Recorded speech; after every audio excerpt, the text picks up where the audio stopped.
I'm doubling this recipe, so we're going to be putting a lot of stuff in it. So just look at the description post if you want to see the actual recipe. We are going to start with getting our skillet a little bit hot. We are going to add a little olive oil to that skillet, and we're going to saute onion and peppers and some green onion. So this is just a regular old yellow onion. You got a yellow onion, you got some red pepper, some yellow pepper, and some green onion. And we're just going to get that in the skillet and start sauteing it. Colorful. How pretty that is.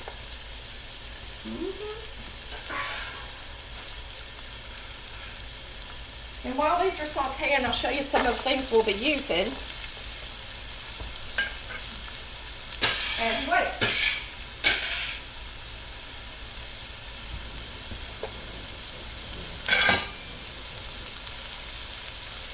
Okay, we got that turned up.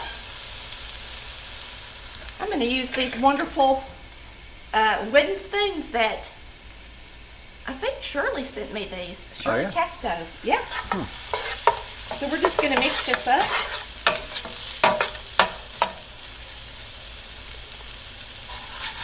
Aren't these pretty? You can get these on Amazon under my utensil section. Once I use them, and they're just so nice and so much better quality than what I had, I decided to list them on my page. Very nice gift from her. So in the beef tips, you're going to put your beef tips in a bowl. And like I said, I'm using a double recipe. Going to add our beloved buttermilk to it. Just a little bit. Enough to get it wet. So that some flour and stuff will stick to it. So we're going to get this buttermilk mixed in. Yeah, I'm doing okay with this now. To the meat. Get it good and coated. Once we take these veggies out of the skillet, we're going to sear this meat real good. But first, I put in Lipton onion soup mix. I'm putting in 2 because I've got double the meat that I normally have. And then you mix it really good. This makes your gravy and everything.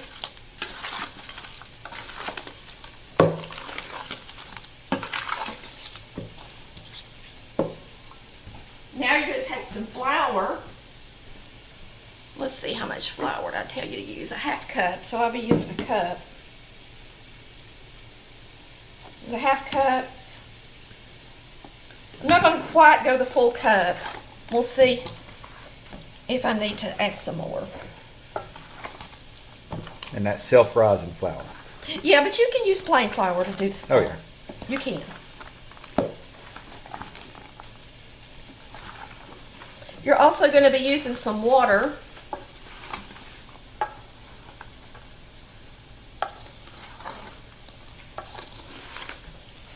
Yeah, I think that's coated good. That's perfect to sear. That was enough flour. Now these veggies are going to be in here with the beef cooking for quite a while. So to me this is good enough. I'm going to take them out.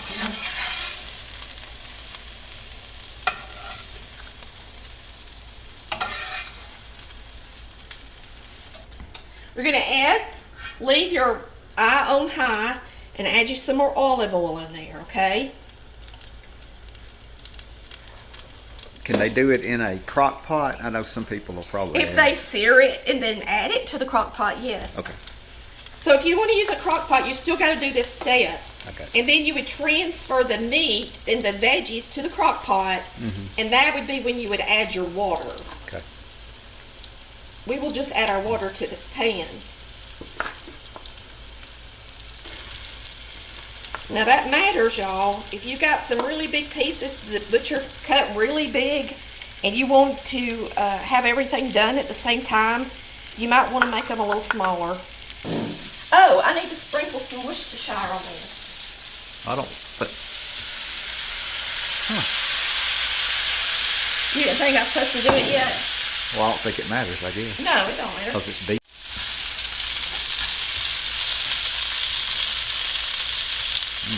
Smells good. Smells good. Now see, this brown gravy stuff is going to want to try to burn with you. But don't worry about it. It'll be all right. I don't let it get too brown, didn't I? I don't think so. You like it like that, don't you, Frida? Let's put some more oil in it. Okay.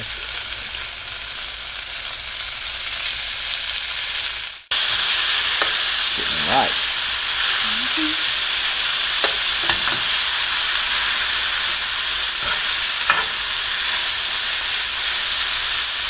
All right, we are going to say that's ready. And what I'm going to do is I'm going to add my veggies.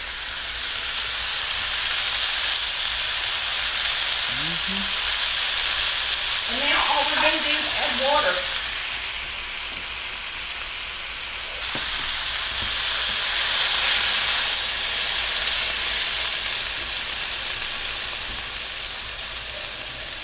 Once this is done, you're going to cook it until the meat's completely tender, falling apart done. Okay? So go ahead and make sure your meat's along the bottom and all of it is under the water before you put the lid on it. Then what you're going to do is you're going to cook it until it's just fallen to pieces done. And then once it gets to that point, you're going to cook it pretty high.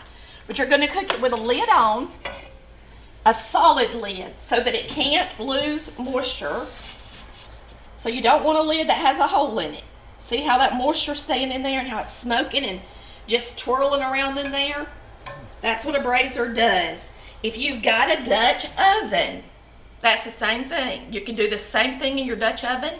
On the stovetop, you can put it in the oven. You can put it in the crock pot. You can make it in a pressure cooker, in your Instant Pot, however you want to do it. The recipe, the stuff that goes in it, is what's so good.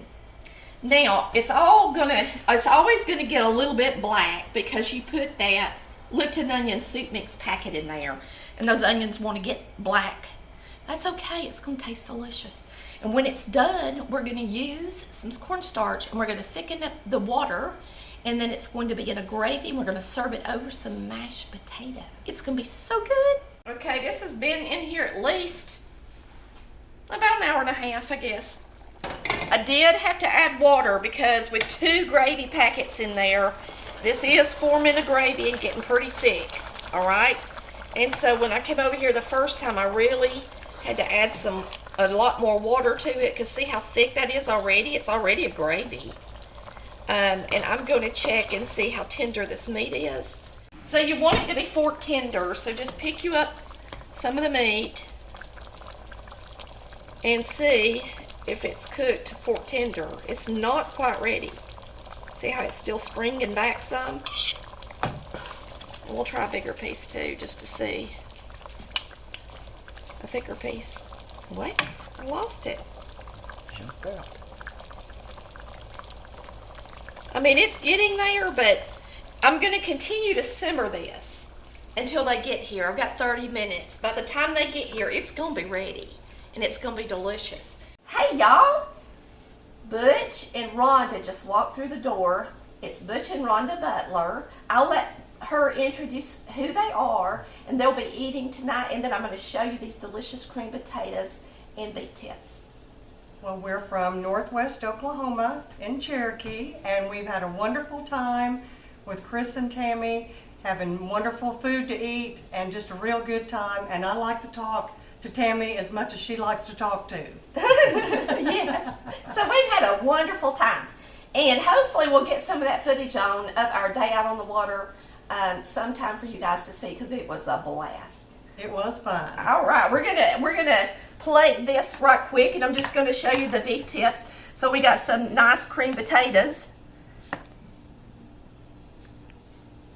and we're just gonna serve these beef tips over the cream potatoes, just like that.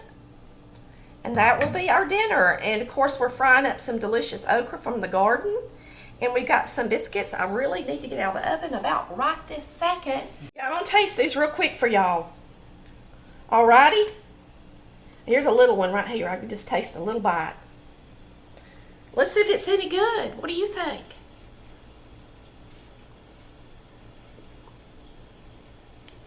Delicious. So we will see you next time on Collard Valley Cooks. where we cook Like Tammy does.